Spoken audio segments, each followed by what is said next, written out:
आपको पीएम मोदी गृहस्थ नहीं है और विधि विधान में पत्नी का साथ होना जरूरी होता है। युगों युगों से इसी तरह चलता आ रहा है और इसी तरह से मोदी यहाँ पर मुख्य यजमान नहीं बन पाएंगे। पहले बन रहे थे, अब बदलाव आए हैं।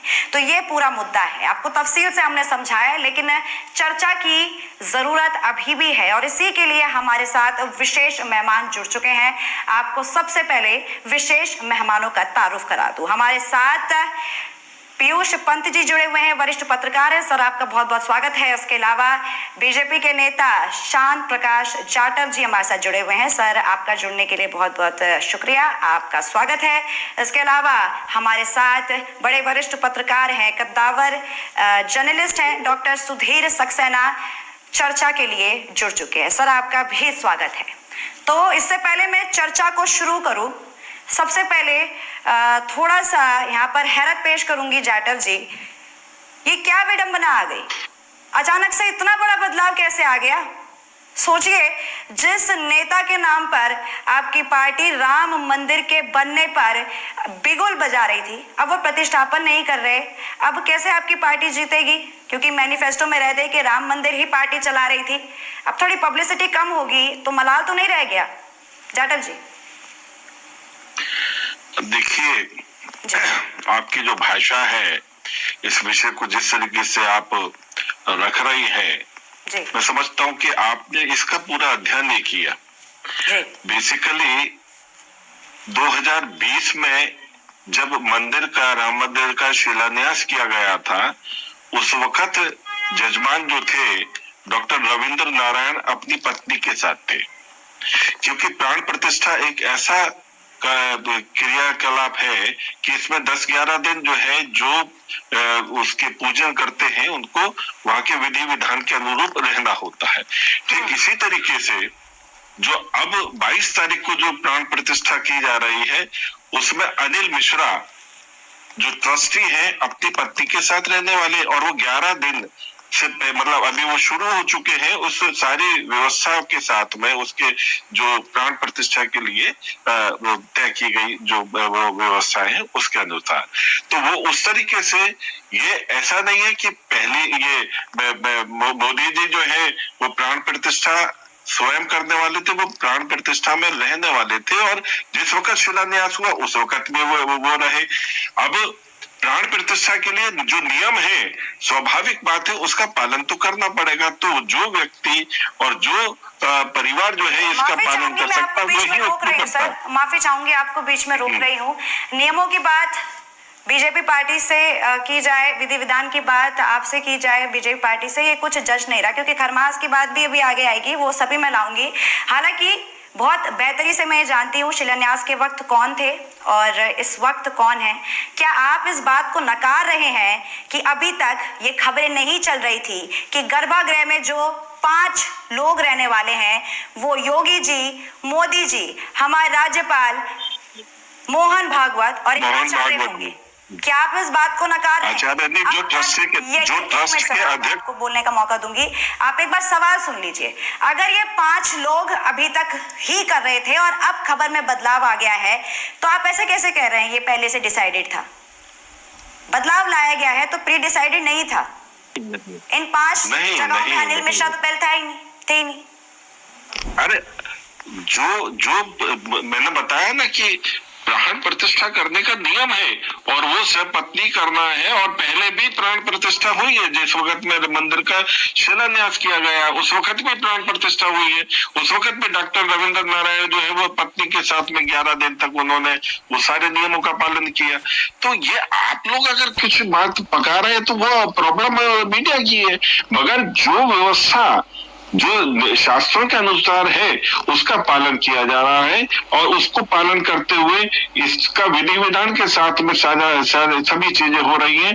यहाँ तो जो मीडिया और जो विपक्ष, मीडिया तो नहीं कहूंगा, विपक्ष जिस तरीके से छटपटा रहा था कि वहां पर ये नियम होना चाहिए, इस तरीके से होना चाहिए, वो बेचैन हो गए, वो परेशान हो गए कि अरे ये लोग तो वही कर रहे हैं जो जैसा कि विपक्ष तो छटपटाएगा, स्वाभाविक बात है। तो आज अभी आपके प्रवक्ता सुधांशु त्रिवेदी जी 2 दिन पहले एक ट्वीट करते हैं, उसमें वो ब्रज अवध भाषा में लिखते हैं, जेके नहीं राम विदाही ताहिए ताजी बैरी सम चाहे प्रिय स्नेही, कि राम के प्रिय नहीं जो उनको छोड़ दो, जो राम को प्यार नहीं करते उनको छोड़ दो। ये क्यों नहीं लिखा सुधांशु जी ने कि ये किसने लिखा है, क्यों लिखा है? और इस छंद की आखिरी लाइन क्यों नहीं लिखी जिसमें लिखा है ऐसो मतो हमारो, हमारा ऐसा मानना है, मेरा ऐसा मानना है। डरा तो बीजेपी पार्टी रही है और विधि विधान की आप इतनी बात कर रहे हैं सर, तो खरमास पे आप क्या बोलेंगे? शंकराचार्य जो कह रहे हैं उन पर क्या कहेंगे? वो तो ज्यादा ज्ञानी होंगे। जी देखिए, वहां पर बहुत बड़ी तादाद में संत महंत आ रहे हैं। सभी पूजा के कर्मकांड जो है उसमें सभी निपुण हैं, वो सब नियमों और व्यवस्थाओं को जानते हैं, उसका पालन किया जा रहा है और उसी के अनुरूप वहां पर जो है सारे कार्यक्रम का आयोजन हो रहे हैं। तो इसमें किसने क्या कहा क्या नहीं कहा वो विषय नहीं है, वहां पर सब कुछ नियम और जो धार्मिक व्यवस्था है उसका पालन करते हुए हो रहा है। माफी चाहूंगी, समय का एक लिमिटेड टाइम फ्रेम है इस डिबेट का, तो आपके पास एक बार फिर से आऊंगी। हालांकि आप बात समझना नहीं चाह रहे जाटव जी, अगर मोहन भागवत तो फिर कोई और कार्यकर्ता क्यों नहीं जो कि राम भक्त है? कोई और संघ का क्यों नहीं? जी देखिए, क्या ये मंदिर भाजपा बनवा रही है? अरे ये मंदिर जो है देश के तमाम राम भक्तों का है और वहां का जो ट्रस्ट मैनेजमेंट है उसने संघ के संचालक मोहन भागवत जी को आमंत्रित किया है, तो ये उनके ऊपर है। इसमें आप इसको भाजपा से क्यों जोड़ रहे हैं? कोई कार्यक्रम हो रहा है, उसको वहां का मैनेजमेंट जो है वो उसको आमंत्रित कर रहा है सब लोगों को। और चूंकि राष्ट्रीय स्वयंसेवक संघ जो है मंदिर को लेकर के हमेशा सकारात्मक है और भारतीय ये राष्ट्रीय स्वयंसेवक संघ के हम सभी कार्यकर्ताओं ने मिलकर के इस मंदिर के लिए तमाम वो कार्य किए जिसकी आवश्यकता समय पर रही। तो ऐसे में अगर हमारे बीच में से हमारे सरसंघचालक राष्ट्रीय स्वयंसेवक संघ के अगर वो वहां जाते तो मैं समझता हूँ कि तमाम जो है ना राष्ट्रीय स्वयंसेवक संघ के जो स्वयंसेवक है उनके लिए खुशी का मौका है। तो इसमें ये कैसे कह देना कि उनको क्यों आमंत्रित किया? वो हमारे राष्ट्रीय स्वयंसेवक संघ के सरसंघचालक है और हमारे रिप्रेजेंटेटिव है। अगर भाजपा नहीं करवा रही है, अगर भाजपा ने मंदिर नहीं बनवाया तो आप इतना प्राउड क्यों है कि मंदिर तो आएगा और आप लाएंगे?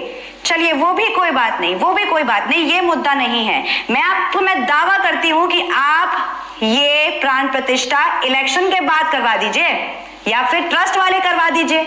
ट्रस्ट वाले ने नहीं करवाया, इलेक्शन से पहले ये प्राण प्रतिष्ठा की जा रही है अधूरे मंदिर की। बच्चा बच्चा जानता है सर, बच्चा बच्चा जानता है कि ये पहले क्यों हो रही है। कोई बात नहीं, कोई बात नहीं, आप बस इतना मुझे बता दीजिए। आपसे मेरा आखिरी सवाल रहने वाला है सर, आपसे मेरा आखिरी सवाल रहेगा, आप इतना बता दीजिए मोहन भागवत क्यों और हमारी राष्ट्रपति क्यों नहीं? उन 5 लोगों में मोहन भागवत क्यों, हमारे राष्ट्रपति क्यों नहीं? वो राम विरोधी है? देखिए मैं आपको एक बात बताऊं, सबसे पहले तो आप इस चीज को ध्यान में रखें, अगर आपने छतरपुर मंदिर जो 1984 में जिस वक्त में बना तो वो अधूरा मंदिर था और वो अधूरा मंदिर जो है उसकी वो वर्षों वर्ष तक बनता रहा। तब तो उस वक्त तो इंदिरा जी वहां पर गई और उसका उद्घाटन करके आई, उस वक्त तो किसी ने शोर मचाया नहीं, वो वर्षों वर्ष तक बनता रहा। मैं 84 में जाया करता था उस मंदिर में। तो ऐसा कहना कि अधूरा मंदिर है और अधूरा मंदिर होने के कारण से ये कहीं व्यवस्था, अरे मंदिर तो तमाम जगह पर रहेगा। मूर्ति स्थापना होने के बाद में तमाम मंदिर के आसपास का जो क्षेत्र है वो उसका निर्माण होता रहेगा, वर्षों वर्ष तक होता रहेगा। तो यहाँ पर मैं आपके इस प्रश्न के साथ में बिल्कुल सहमत नहीं। और दूसरा, आज मोहन भागवत जी, मैंने बताया कि हमारे राष्ट्रीय स्वयंसेवक संघ के प्रमुख हैं। हमें चूंकि हम इस पूरे मूवमेंट में हमने हमेशा हर पल जो है मंदिर के लिए जिया, उसमें अगर वो हमारे रिप्रेजेंटेटिव के रूप में जा रहे तो इससे बढ़िया हमें और इससे ज्यादा बेहतर खुशी। वो तो आपके संघ के लीडर है ना, ट्रस्ट के संघ के लीडर